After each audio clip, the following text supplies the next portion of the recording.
again, everyone, and thanks for joining us here on another edition of the Adam Jones Podcast, presented by the Baltimore Banner. He, of course, is the former five-time All-Star and Gold Glove winner, Adam Jones. He's in Florida. I'm just Jerry Coleman. I'm in Sarasota, across the state from Adam, at a very safe distance as he continues to keep a long-distance relationship on this podcast. Today, in episode number 22, AJ and I, well, we made a decision to go without a guest during this episode. Unprecedented, because we have so much to discuss and really debate, whether it be about the World Baseball Classic.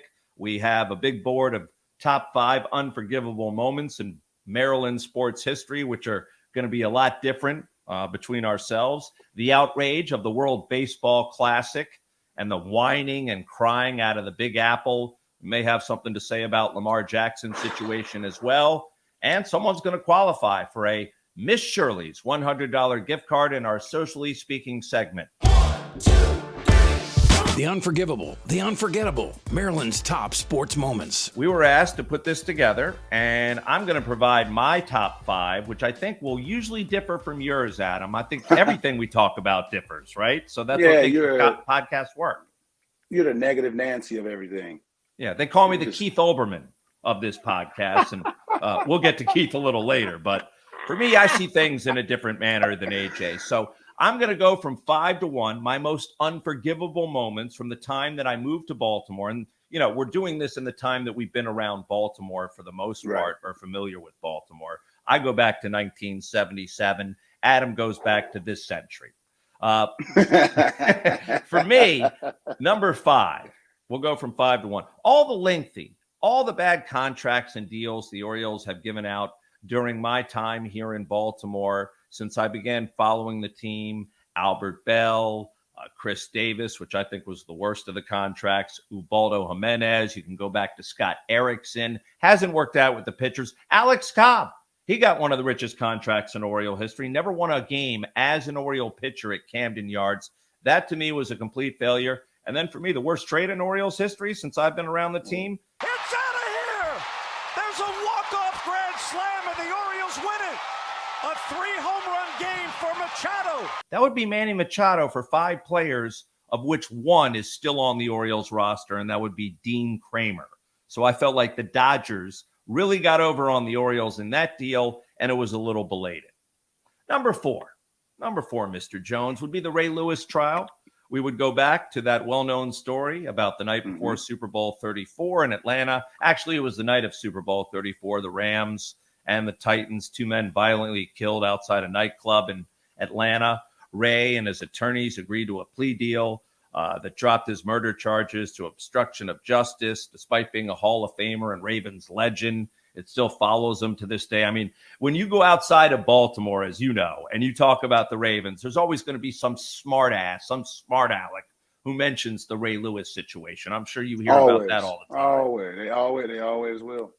Yeah, mostly uninformed people. Number 3 for me, Adam, was a terrible day at the Preakness, the worst ever back in 1998. Anyone there that day in May, the 3rd Saturday of May, it is every year in 1988, knows that the power went out that day. 100,000 people there, 90-degree temperatures. Now, it was bad enough that the power was out that I had to go sit in my car and turn on the AC for 3 hours before the race because I was sweltering.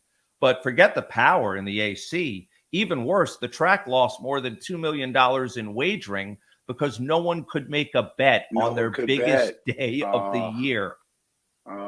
That was a killer. So there was a transformer that blew up apparently around the corner, and so did the race that day. The race went off without a hitch. It's just nobody could really bet on it at the track. Number 2 for me, Lee Evans and Billy Cundiff. They were teammates for the Ravens, and their tragic miscues in the 2011 AFC Championship loss at New England blew a trip to the Super Bowl, which they won a year later without those 2 being on the roster. So there was redemption, but what a heartbreaking loss that was. A throw by Flacco, gets it in there. The defender, Sterling Moore, never able to turn around, and that was an incomplete pass. Look at this right here. Honorable mention, I got to mention Jeffrey Mayer stealing that ball from Tony Tarasco back in 1997 at Yankee Stadium. Richie Garcia did a terrible job with that call. Must have been on the Yankees payroll. And number one for me, I'll wrap it up, was, well, when you lose your NFL team or any team and you're a child, I was 16, 17 in 84 when the Colts left in the middle of the night because of drunk Bob Irsay, taking that team on a Mayflower van to Indianapolis. And the rest is history, as they went right down Reisterstown Road in Owings Mills straight to Indy. So that's my list. Mine goes back decades. Even Keith Olbermann thinks I'm a little bit negative, but I'm curious to see what made your big board, and I'm sure it differs from mine. Yeah, you're a negative Nancy, man. You're negative. I'm gonna go positive because I like positivity. And here's mine. Number one, I'm gonna start off with B-Rob's year 56 doubles switch hitting record. High fly ball right field. He got a lot of it. Back is Blackman. That ball's off the scoreboard and in play. Markakis scores. Pierce is being sent. Here comes Pierce to the plate. The throw is off the line, and Pierce slides in. There's the big base hit the Birds have been looking for. That was unbelievable. And I moved to hitting second that year. So I made the All-Star team solely because of him. He was on base, Stokes, he hit a double, Stokes third. I just had to put the ball in play. I got RBI. B-Rob, I love you. That's absolutely unbelievable. Another one I'm going to go with is making the playoffs in 2012. It was a 15-year drought since 1997. And trust me, everybody let us know that you guys got a chance to make the playoffs. And it was just magical. I know we lost to the Yankees, but we won the wild card game, the first wild card game. We lost the Yankees in 5. I mean, beating CC Sabathia beat us. That ball was fair. That McLeod hit. Still kiss my ass with that Major League Baseball because that was fair ball. Come on, okay. The next one I'll go with 3 is the added on to that year was the Ravens Super Bowl run that I personally went on, and the Ravens and all the people there in the front office was so amazing with getting us tickets and everything, and we went. Obviously, the home game, went to freezing-ass Denver, 9 degrees. Me and my boy PT, freezing. Went to New England. We took a big group up there. It was 40. It wasn't that bad. Phelps was there. You was there. And that was great. Then went to the Super Bowl, the power outage. The best thing about the power outage is nobody could use their credit cards. I had cash because I always got cash for some reason. And I bought a bunch of people drinks, and they ain't paying me back yet. Yeah, hey, they haven't. Another one would be number 2 is in my history is Eddie's 500 home run. This might be it. Way back it is. It's gone. Hey, 500 for Eddie Murray. That is an iconic home run. 500 is an iconic number. You don't see it often anymore. There's a couple players in today's game that might get there. Who knows? You were there. It was 1 year to the day. Yeah. 1 year to the day that Ripken broke the record. Oh, wow. It was the next year, same day. That's even impressive, even more impressive. And he came back to Baltimore after being away for a couple of years. And obviously, number one moment in Baltimore is just obviously Cal Ripken, 21-31. What began on May 30th, 1982. And continues September 6th, 1995. This game with the Angels trailing is now in the books. And let it be said that number 8, Cal Ripken Jr. has reached the unreachable star. There's nothing more iconic. I was a 10-year-old kid watching that. There's nothing more iconic, I think, in sports because winning and losing, okay, sometimes that's not always in your control. He played 26-32 straight. People can't play a week straight. And he did 16 3/4 years, correct me if I'm wrong, straight. Yes. And for a while played every inning until his dad put a stop to that streak. I seen that. And most people won't even get that chance at a career. And that I was a 10-year-old kid watching that. And then obviously when I put on that Oriole uniform, you see me, I had to play every day. It was different positions, so I had a little bit more nicks and bruises. But I posted because what did I look like saying I need a day off when the guy with a statue out there played 26-32? What the I look weak.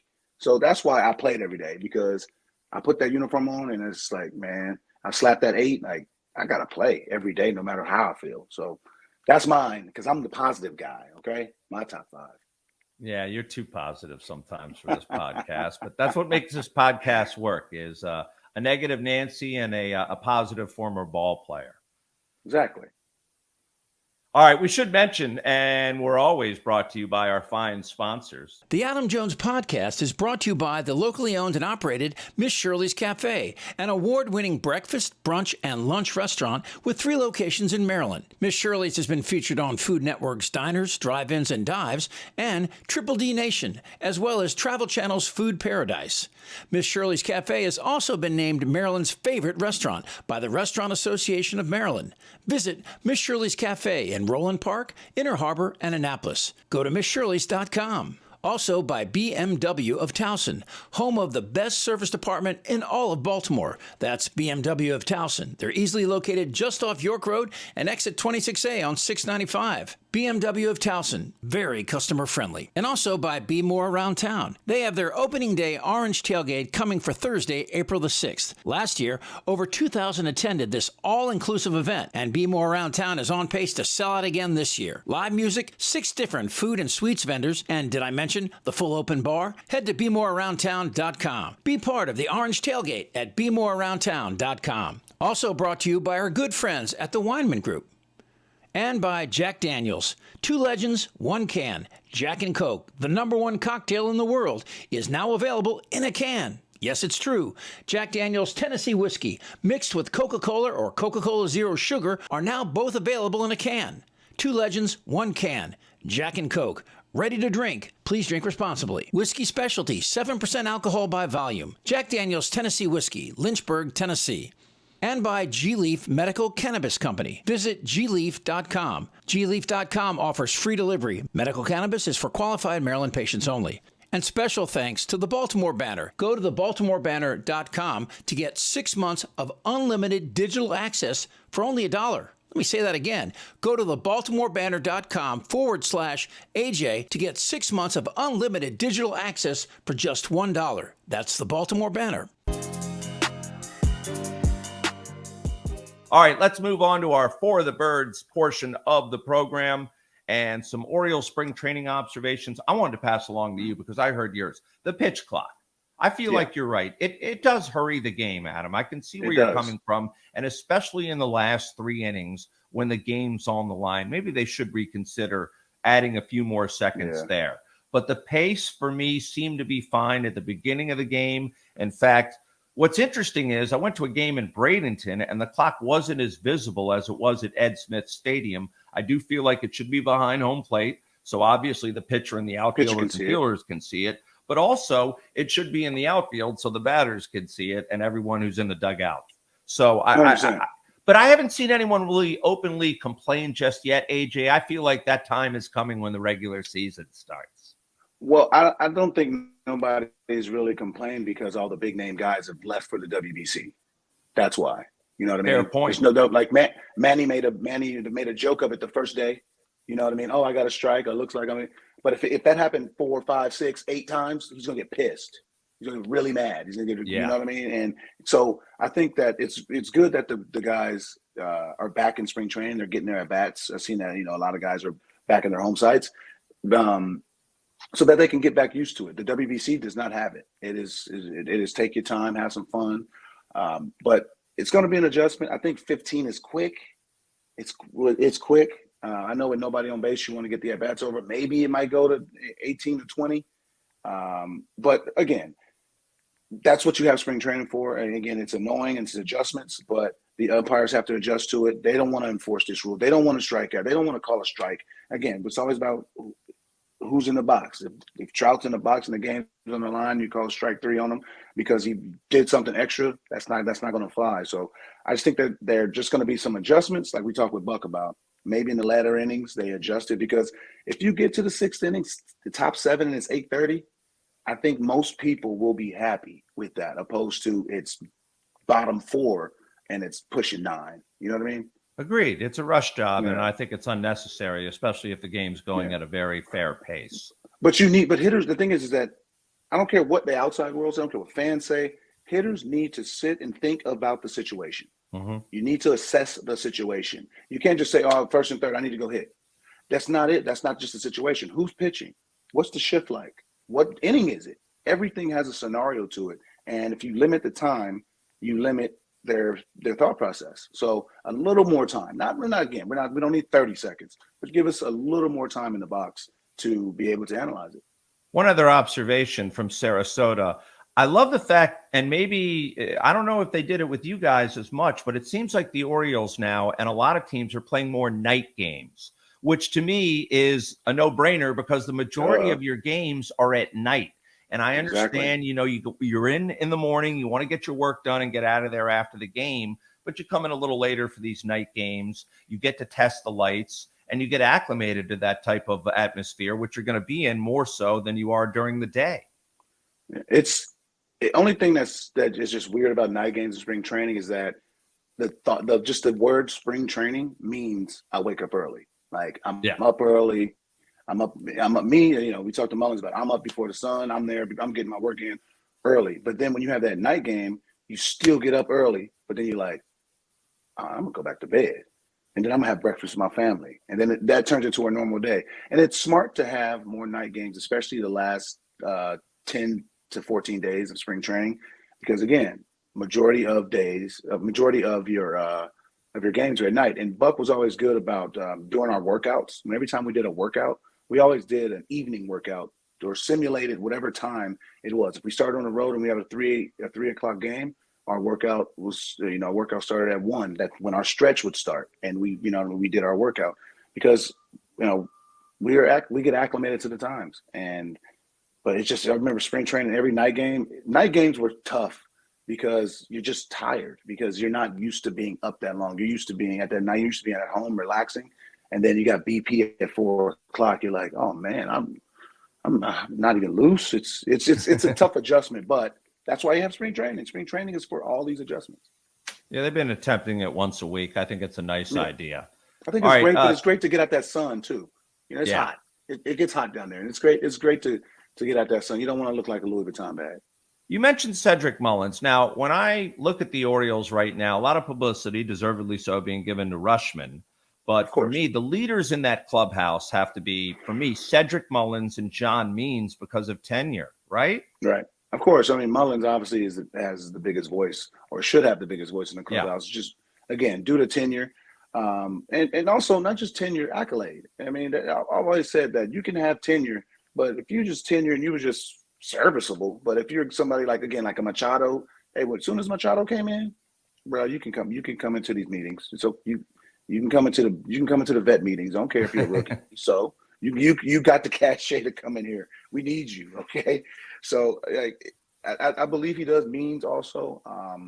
But again, Rushman is getting the most attention, obviously, because he's one of the top 5 catchers in all of baseball, and obviously being a number one overall, and exceeding all the expectations up to this point. He's right on cue to doing everything that he's supposed to do as a 1-1, and rightfully so. You get the attention, but at the end of the day, he's still a younger guy, but he's the catcher. So it's like he's young, he's good, and he's the floor general. So to me, it's the same thing as Wieters. When Wieters got called up, it was like, hey, bro, you know what you're doing. You're a leader. You are a leader. And we didn't take anything. We didn't limit Wieters. We didn't say, hey, no, do this, do that because you're younger. No, we said, no, you know what you're doing. Hey, take the reins. And that's what Rushman is doing. He takes the reins. But I think that's college. By him going to college, being a college player for 3 years, being a catcher, getting to know so many different people in the program, that right there, that's leadership pretty much. And you can't teach that. Certainly helped out. All right, getting away from the Orioles, and speaking of leaders, Lamar Jackson is the undisputed leader of the Ravens. The question is, what's going to happen with Lamar? Nobody has jumped, as we record this, at the chance to sign Lamar. It seems like he may be coming back to the Ravens. I don't know if it's collusion or not. I don't think it is. I just think it's the owners saying Deshaun Watson's contract was so outrageous, we're not going to match that.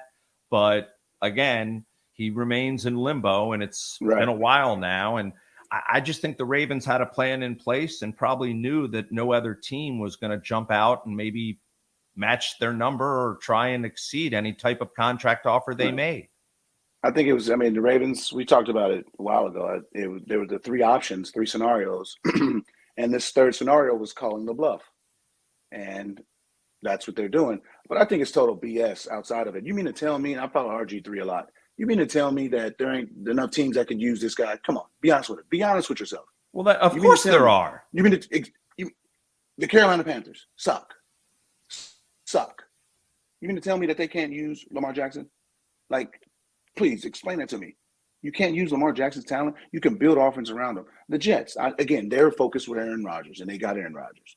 But you mean to tell me his dynamicness in that offense, that running game, and that receivers, and that incredible defense, he Atlanta, can't take them over? Atlanta, we can go on and list. That's Detroit. But again, it's a different industry, and the owners completely control it. And they're saying, look, we're not giving them more guaranteed contracts. That's what you want. We know that, or we assume that, because I don't think Lamar's ever came out and said, this is exactly what I want. Has he ever uttered those is exactly no. what I want? Or has it always been stupid speculation by the media that this is what Lamar Jackson wants? Because he wants has anybody sat down with Lamar and said, Lamar, what do you really want? Maybe DaCosta has, maybe Harbaugh has. We haven't, but maybe somebody has. I don't think Adam Scheffler has. I don't think anybody of them guys have, because they keep reporting BS. Like Aaron Rodgers tweeted out the other day, hey, lose my number. Because these stupid false narratives, man. That's how this industry is. I get it. Media, we have to do a job. But don't lie on it. Don't create your own narrative just so you can be like, see, I told you so I was first. That doesn't work in the sports world, because these athletes now will call you a jackass. They will. I get that lose my number text from you every other day, so I know how Schefter and some of these other people feel. But yeah, I hear where you're coming from. And again, it goes back to not having an agent to be able to be your mouthpiece out there. You're your own mouthpiece. So sometimes things do get confused, but it's coming to a resolution soon, and I expect them to be wearing Ravens colors. But there's some stupid teams out there that blew their opportunity. I'm with you on that. Stupid teams, man. And that just shows you that, like, not everybody cares about winning. It's when you're making buku money. Just with the TV money alone, they're already in the green. I'll field a team and have my fans. You think these owners read social media? Some do. A lot don't. No. All right, time to head into the spaceship and venture beyond Baltimore as we talk about things going on outside of the Charm City, and there are plenty. Let's begin with where you are right now in South Florida at the World Baseball Classic so far. Well, you threw out the first pitch before the Venezuela game where the U.S. came back with a dramatic victory. There's that ball right there. It's a little scuffed up. Why didn't you throw from the mound? No, because it was two people throwing. It was me and Felix. You know, I saw it. And who threw harder, you or King Felix? We both threw some change-ups. We were talking about it before. We were like, hey, don't throw so hard, man. I ain't threw a ball in so long. Dude, man, we grew up together. And it's crazy that he's played so long and is still younger than me. But he's younger than me. He's about to turn 37 like soon. So, but what a great guy.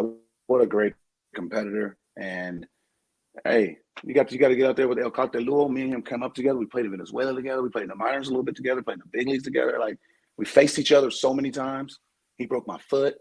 All kind of stuff. And we also got a nice shout out on the Big Fox from our friend Kenny Albert. And as Ken Rosenthal talked about earlier, it was Adam Jones who was brought into the clubhouse for a pep talk prior to the game tonight by manager Mark DeRosa. He's now an ambassador for Major League Baseball and co-host of a podcast with Baltimore sportscaster Jerry Coleman. So Adam Jones keeping busy, but he was one of the heroes for Team USA 6 years ago in the WBC. He sure was, defensively and offensively.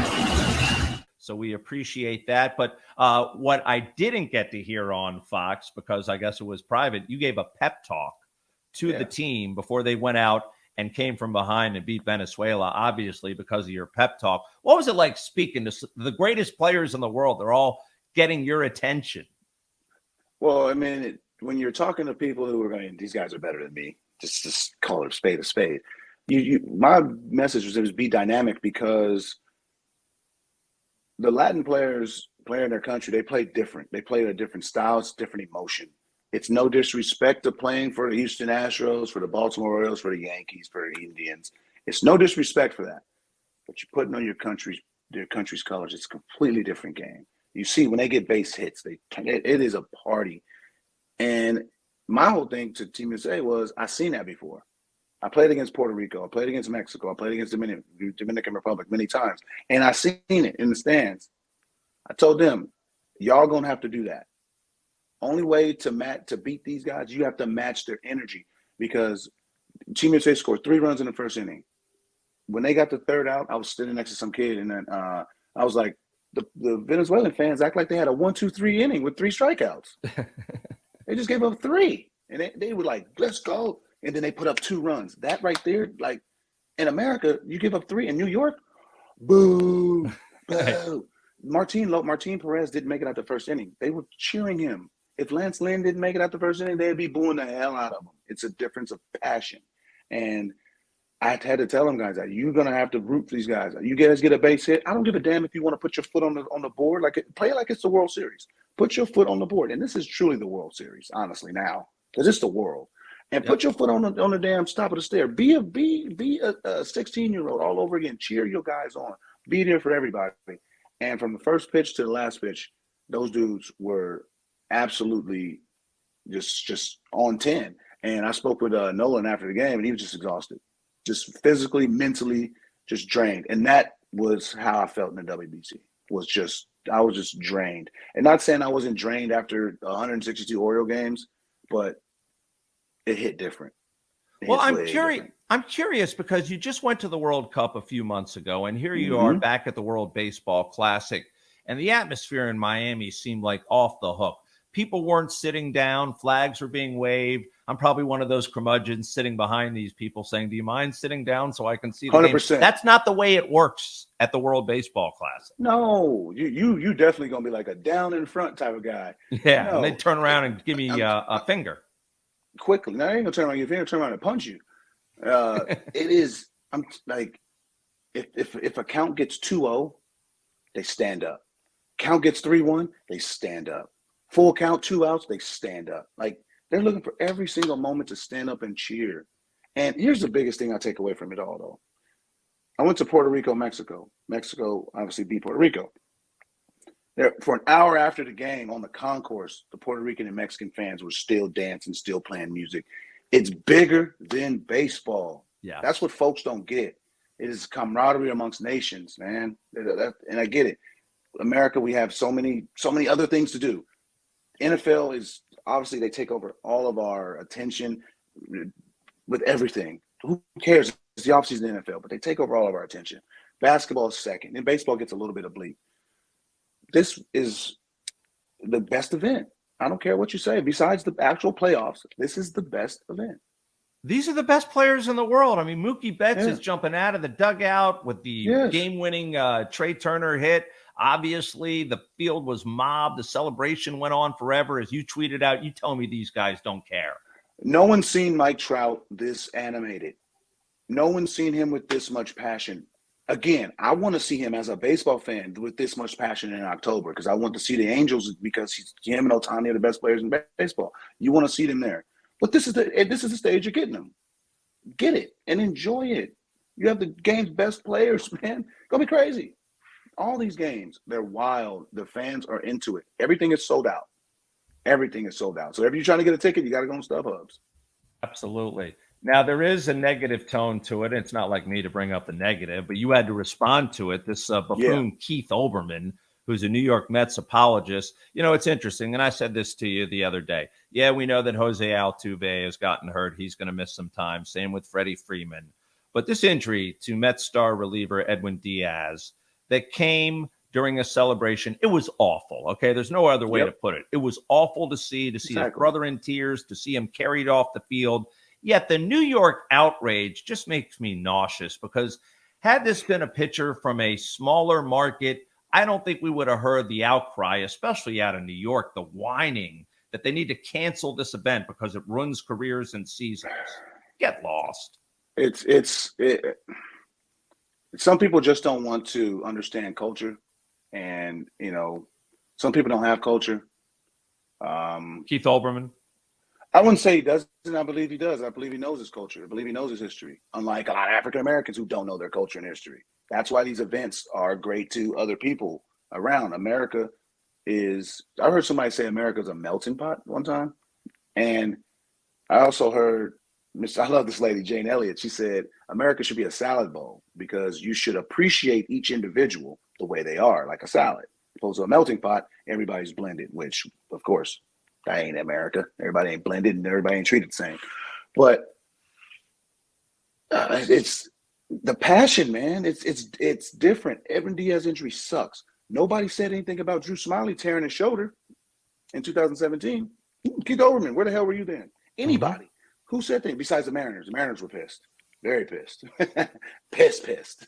But who said there was no national outcry about it? Teixeira tore his wrist in 2013. That's right. I was in the cage looking. I'm like, oh, shit. Like, damn. And there was outcry about it, but social media obviously wasn't the conglomerate that it is today. They're only making a gist because of Evan Diaz. And I seen Brandon Nimmo, who said some things about it also. I think he only picked on him because he wouldn't have said that about Trout. He wouldn't have said that about Mookie. Okay? He wouldn't have said that. I know that. And then the next day, unfortunately, he gets hurt in a spring training game, an exhibition game, supposedly, right? Baseball. Look, you can get hurt. I got a back spasm. I had to miss 4 games by picking up my damn son. Okay? It was a fluke injury with Diaz. Musgrove dropped a weight on his toe.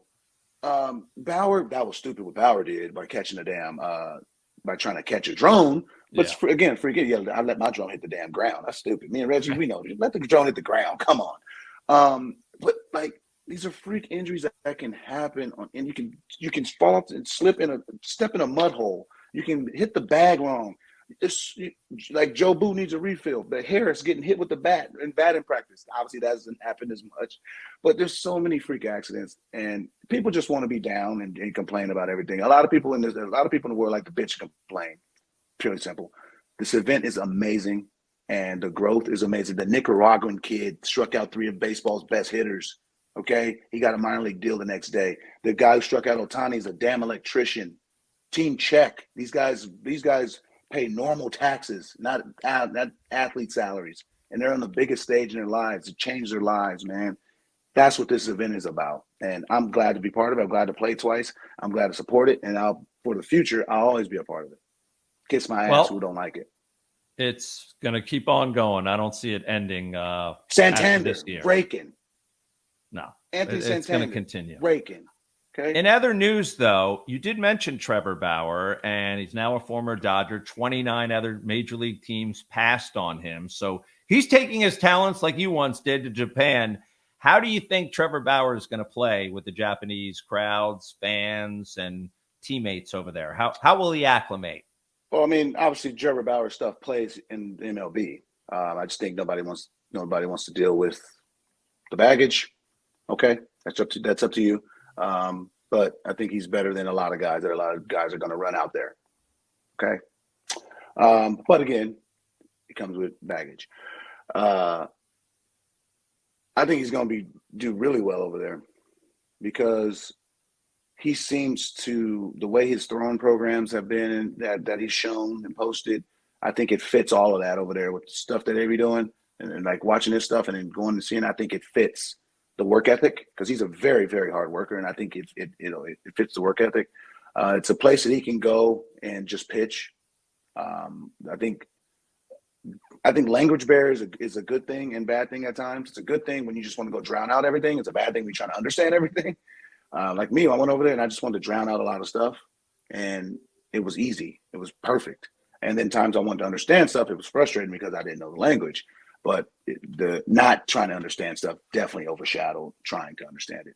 But I just think he's going to go over there and dominate, honestly. He's got stuff. He's going to the Central League, which is not the Pacific League.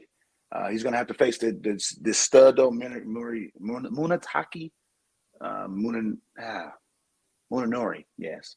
And I think he's going to dominate, honestly. And there's a possibility that, if you do good over there, they'll keep you and they'll pay you. Again, he's better than a lot of guys that teams are going to run out here. Okay, let's make that perfectly clear.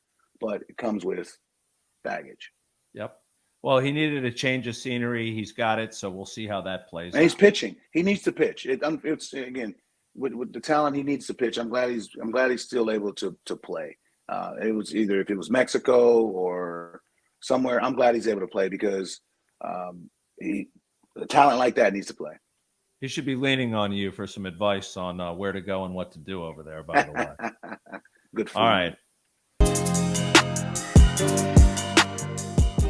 Let's put a bow and tie on the podcast with another edition of Socially Speaking. This is where we answer a tweet or social media post, and you qualify for a nice reward like a $100 gift card from Miss Shirley. So this week, Adam, for our Socially Speaking segment, we heard from a fan named Kelly Wilson. She's on Twitter at OrielKelly8.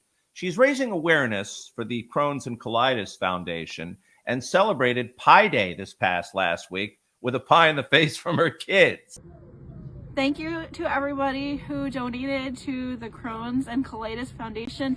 Pie in the face day! Now I'm gonna get hit in the face with some pies. Ellie? Alright, Benny, your turn. Go, Benny. Come on, Benny.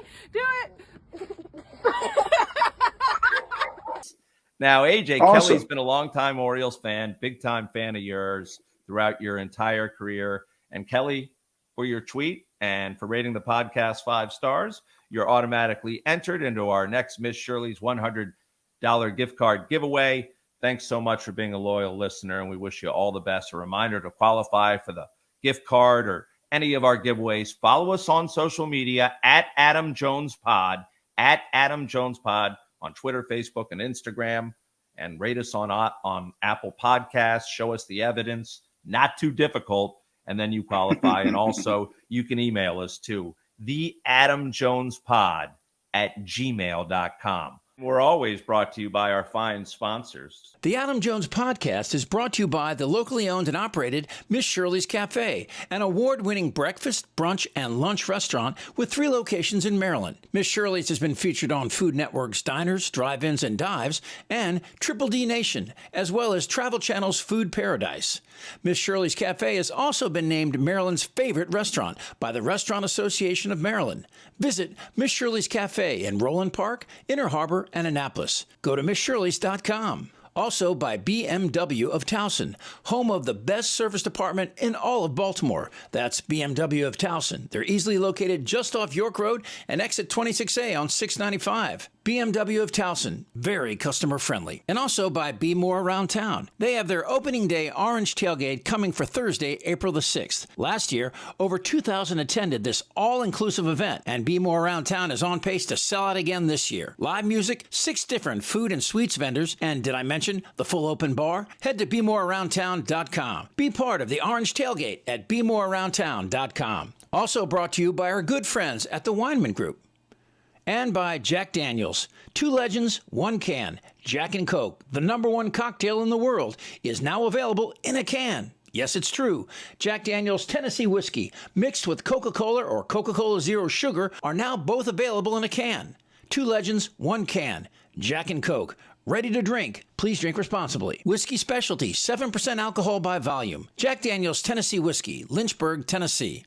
And by G-Leaf Medical Cannabis Company. Visit gleaf.com. gleaf.com offers free delivery. Medical cannabis is for qualified Maryland patients only. And special thanks to the Baltimore Banner. Go to thebaltimorebanner.com to get 6 months of unlimited digital access for only $1. Let me say that again. Go to thebaltimorebanner.com/AJ to get 6 months of unlimited digital access for just $1. That's the Baltimore Banner. One last thing. Speaking of social media, I saw you tweeted this week, and I don't blame you, that if you don't have an avatar of yourself, if you won't identify yourself or you're hiding behind a fake name, you're not going to be following or responding to these people. And I say, bravo for that, because I'm in the same boat.